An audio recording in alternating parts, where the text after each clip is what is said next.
Time series analysis, and what makes it so special that we cannot just treat it with the regular algorithms that we have learned. So what is a time series? A time series is a bunch of observations in our dataset that represent a single measurement of a quantity that is measured over time. So basically our independent variable is time and our dependent variable is the measure of that quantity. So this quantity could be environmental, for example, we could be measuring the temperature over time. It can be economical, we can measure the stock price over time. It can be demographical, we can measure the population over time. It can be educational, we can measure the number of graduations over time. So basically it is a quantity of any units that can be measured over equally distanced time points. So what is common to all these time series, whether educational or demographical or economical, is that the independent variable is time. So basically, if we have an XY plot over here, we can see that the X is always time and Y can be of any quantity. So the time also should be discrete, so it can be measured in days, it can be measured in months, it can be measured in hours, while the quantity should be continuous, so we can take a snapshot of its value in that specific time period. The discrete variable or the time variable here should be also equally distanced, so we're usually measuring in, for example, 1 day, 2 days, 3 days. We don't measure in 1 day, then 1 week, then 1 month, and so on. So if we have a bunch of observations like this, like the ones we see over here, their connection basically, or their plot, is called the time plot. And time plot is the most important plot in a time series. It basically shows you how our quantity is varying in terms of the independent variable time.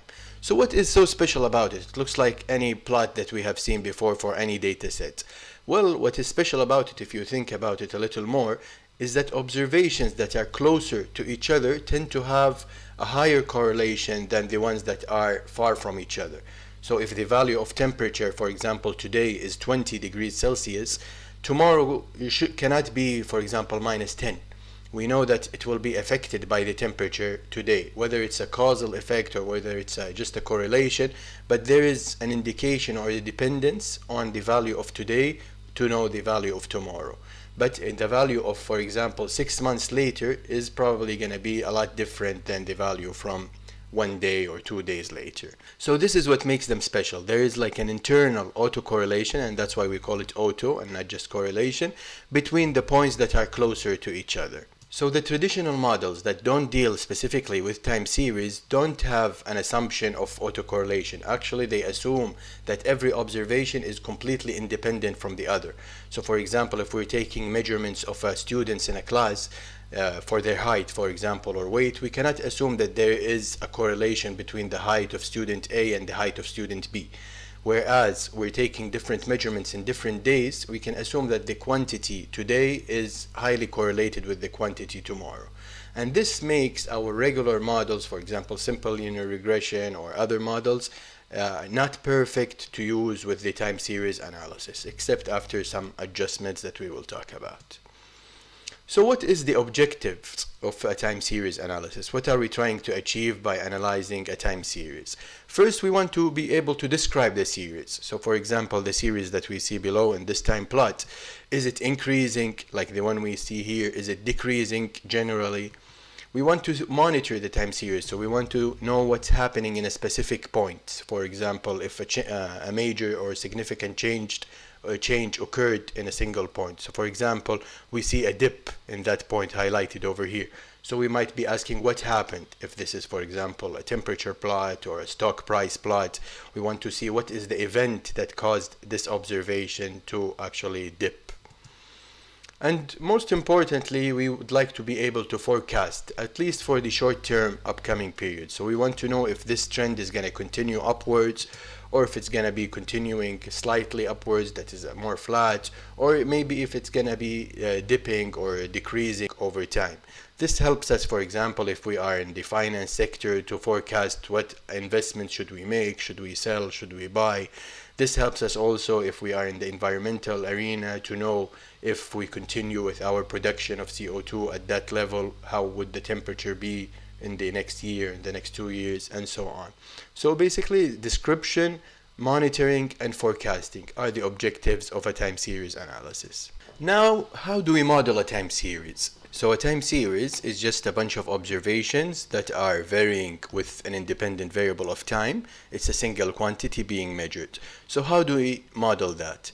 First, there is the trend, the overall trend that we see as the long-term behavior of the dataset. So for example, in our plot over here, we see that there is a general decrease in the trend. Even though there is an increase in some points and a decrease in other points, the overall time series tend to be trending downwards. So this is what we call the trend or the mean of the time series.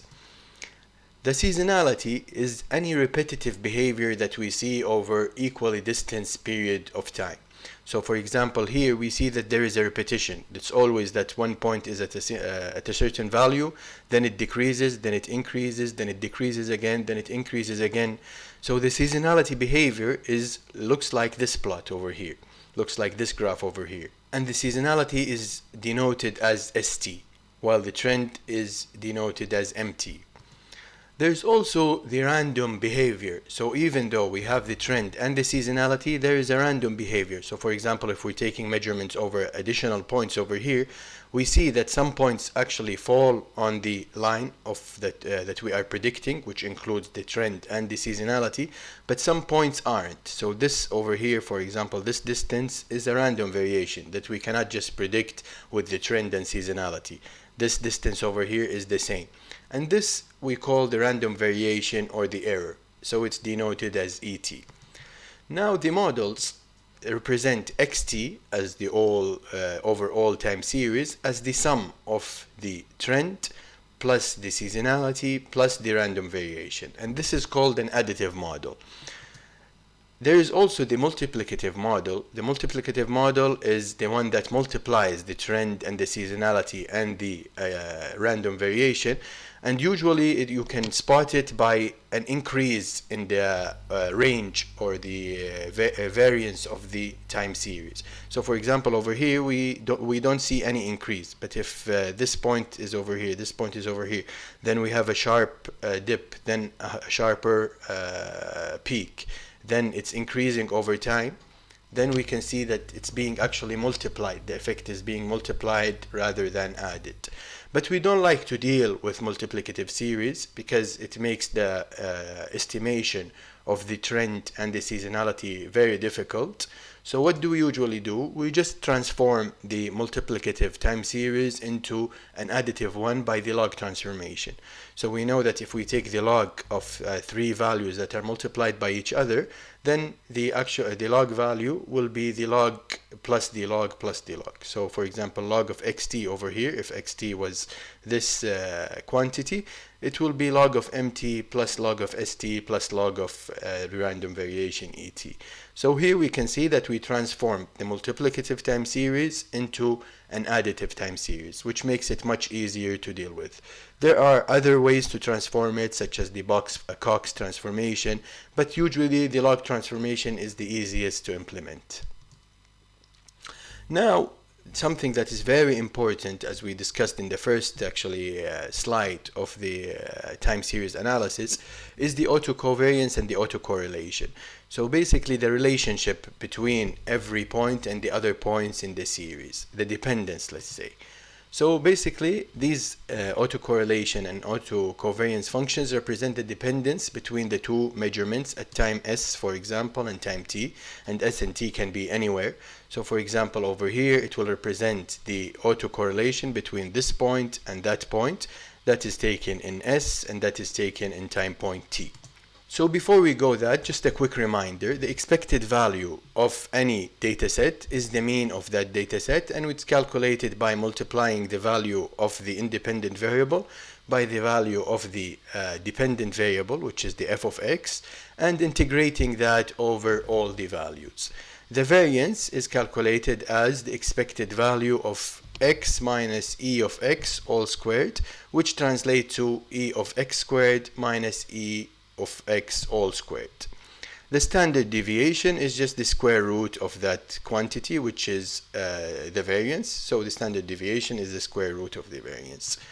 Now the autocovariance function is the covariance of a single point, xs for example, and xt, and it's equal to covariance of xt and xs. So it's basically independent of the order.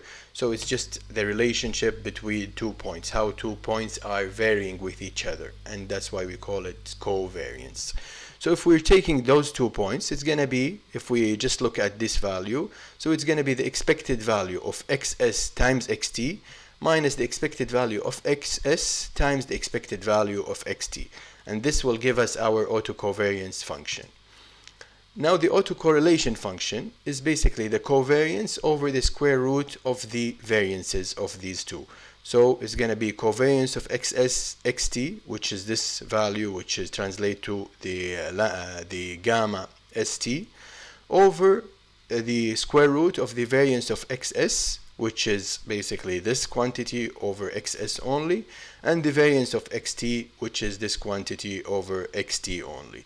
And we're taking the square root of these variances, so it's the sigma s and sigma t as denoted. So these values now might seem a little random why we are bringing them, but they are very important into the analysis of the time series, because as we mentioned, the relationship or the dependence between the different points in the series makes the time series different from any other data set that we are dealing with. And in the next video, we will be discussing a lot more on how to utilize these values. For now, make sure that you understand these calculations, you understand what we mean by the expected value of xs, what we mean by the expected value of xt, and understand how do we do the calculation of the correlation. Of course, you can do all of these in R automatically. You would just write COV and put the time series, both of them. You can just put CORR for the correlation and calculate the correlation.